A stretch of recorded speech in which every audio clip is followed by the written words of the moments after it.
think the clock tower of Jakobstad is here, maybe above this.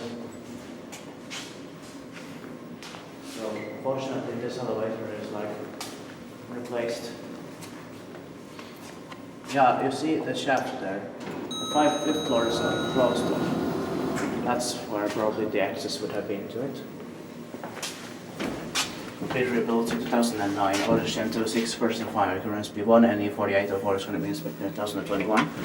This year, 2019, this elevator is turning 10 years old. There's no Dockles button. It's too boring.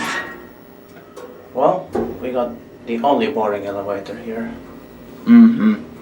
Jakobstad Pietarsaari, Finland. Due to the presence of the clock tower. This is the basement floor.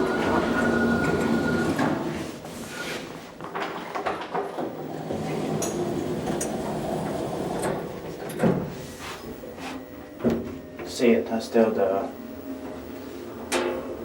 covers. It's a bit of it. Yeah. It's been there for 10 years.